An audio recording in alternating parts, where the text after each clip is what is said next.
Conjuring 2 is a film about an English family experiencing a bizarre and frightening poltergeist. This film is based off of one of, if not the most documented paranormal events ever recorded. Today we explore the true story of the Enfield poltergeist. On August 30th, 1977, there lived a family known as the Hodgson family in the borough of Enfield in North London. The Hodgson family consisted of a single mother, Peggy, and her 4 children. The 2 older girls, Margaret and Janet, ages 12 and 11, as well as the 2 other boys, Johnny, age 10, and Billy, age 7. The paranormal happenings began on the night of August 30th, when the mother was woken up by Janet as she claimed both of her brothers' beds were rumbling on their own. Peggy told Janet just to go back to bed. However, the night after that, the noise continued. Once woken up, Peggy went upstairs to the boys' room to see what was going on, only to find a dresser drawer traveling around the room by an invisible force. When she attempted stopping it, the drawer moved to the door, preventing the family from escaping. The police were then called and they investigated the household. One of the officers saw a chair slide straight across the floor with no explanation of how it moved on its own. She then checked for anything that might have pulled it, such as wires and such among other things, and found nothing. She even placed a marble in the exact same spot the chair was originally, and the marble didn't roll one bit. The police then stated they weren't able to get involved because there was no crime committed. Once word got out of these strange happenings, news of this case spread like wildfire. Paranormal investigators and skeptics alike flocked to this case. Maurice Grosse, an inventor and investigator of supernatural events, and writer Guy Lyon Playfair were 2 of the most involved people in this poltergeist, while on the skeptic side were professors of psychology John Beloff and Atina Gregory, as well as stage magicians and members of the Committee for Skeptical Inquiry Joel Nickel, Bob Cowdy, and Milbourne Christopher. Contrary to the movie, Ed and Lorraine Warren were not that involved with this occurrence. The Warrens actually showed up without invitation and only stayed for 1 day. Maurice Grosse was by far the one most involved. Strange occurrences were witnessed during this investigation, such as evil voices heard throughout the house, Lego bricks flying around the living room, some of the children levitating, chairs and other furniture moved and even flipped on their own, matches catching fire without being lit, pools of water suddenly appearing on the kitchen floor, and unexplainable chills in the air at random times and spots in the home. When Vic and Peggy Nottingham, neighbors the Hodgson family went to for help, went to investigate, the noises coming from the walls freaked even them out. There were also 30 other people who witnessed happenings like this in the Hodgson house. But none of these things compared to the kind of activity that seemed to be attracted to the younger daughter, Janet. Out of all the kids who levitated, Janet was the one spotted levitating by 2 neighbors passing by outside looking up at her bedroom window. This is a series of photographs that caught Janet supposedly being dragged out of her bed by an invisible force. The reason why I say supposedly is due to heavy criticism of the photos because of how they look as if Janet is just jumping off the bed. Maurice and Guy said they heard, quote, curious whistling and barking noises coming from Janet's general direction. One of the neighbors said to have seen Margaret lying on the floor while Janet was missing. After looking under the beds to find her, the neighbor stood up and found her lying on the corner of the room on top of a dresser in a bizarre sleeping position. Mrs. Nottingham even claimed Janet flew across the room by the chair she was sitting on, moving on its own and throwing her. According to the 2 girls, the strange happenings started after they played with a Ouija board. However, the most intriguing part of this case was the voice that would come through Janet. Janet had the ability to channel a very dark and extremely rough, demonic sounding voice. This was said to be the voice of a man who had died in that house years earlier, named Bill Wilkins. This is an interview recording of Janet speaking in this voice. These teenage sisters believe they're haunted by a poltergeist. I was going to ask the same question as I asked earlier. How many voices are there? 600. 600 the voices. I know the joke. How many really are there, Margaret? I think so far we've had 10 Three. sensible voices, but the rest of the names are absolute rubbish. How does it feel to be haunted by a poltergeist? It's not haunted. Shut up. Why isn't it haunted? I don't know. Does it frighten you, the things that happen here? Oh, Well, it did first, but now I've got more Oh, used I to don't it, know. and you learn to accept the things that happen. It slang covered it, Mum.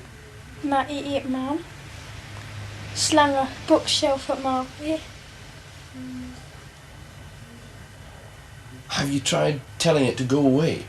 Yes, Yeah, many no times. answer, nothing. And what does it reply? No, it won't. It'll stay another 6-7 years. What about the voices? When did the voices start? December the 12th. December the 12th. Yes. And how did they start? Well, one night Mr. Grove was talking about it about 8:30. He said, all we need now is the voices to talk. And that night I went to bed. Can't remember exactly what happened.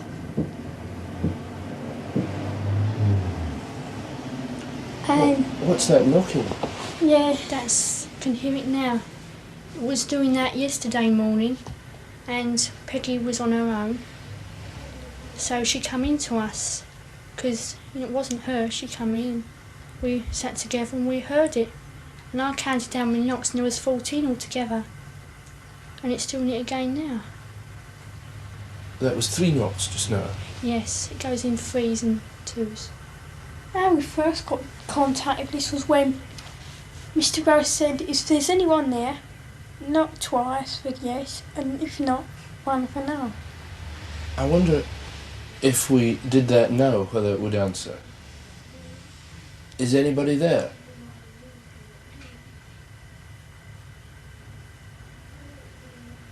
Is anybody there?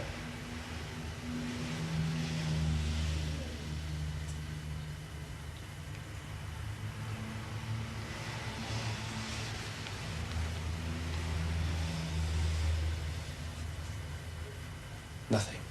No. It doesn't always do it to order. No, it doesn't. It goes in spasms. Like we're talking now. It may not now, after you've said that, but it won't do it when you want it to, straight away, you know. When you hear the voice and it comes out, where does it come from? Here, your throat? No. Where do you feel it comes Back from? of the neck. Back of the neck. And so it must be as if it's somebody else speaking then, when you hear Yeah, it. behind us. I wonder, do you think there's anyone there just now? Yeah, I do. Who's that? What? Who's that, Janet? Pardon? Stuart Certain. Stuart Certain, and he's one of the voices. Yeah. Why do you think he comes and speaks through you? To annoy us. Does he ever say anything nice? Well, don't know really. Shall we Says- try and speak to him? No. We'll see if he'll speak to us. Yeah. Is anybody there? Knock, knock. Who's there? Doctor Doctor Who?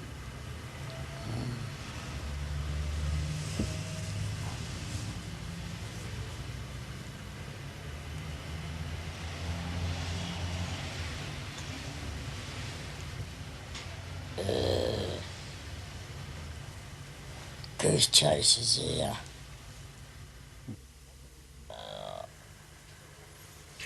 Well, perhaps Guy, perhaps you've got something to say, son. Yeah.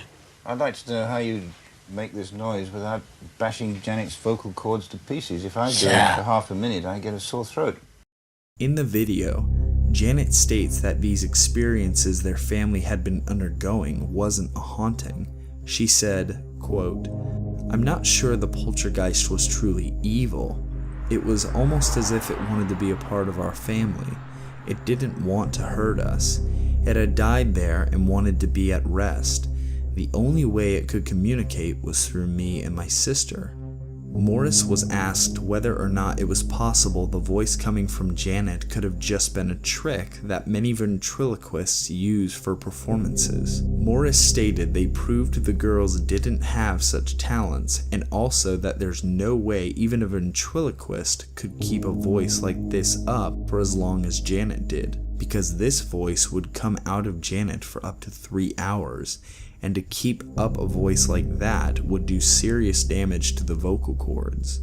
On top of that, as an experiment, the investigators filled Janet's mouth with water and the voice still came through.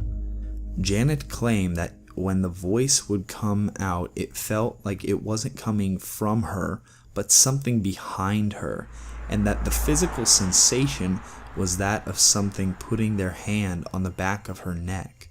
After a priest had visited the home, the occurrences started to subside, though they never fully went away. Since then, a BBC documentary has been made of the Enfield poltergeist, as well as the book by Guy Lyon Playfair titled "This House is Haunted: The True Story of the Enfield Poltergeist."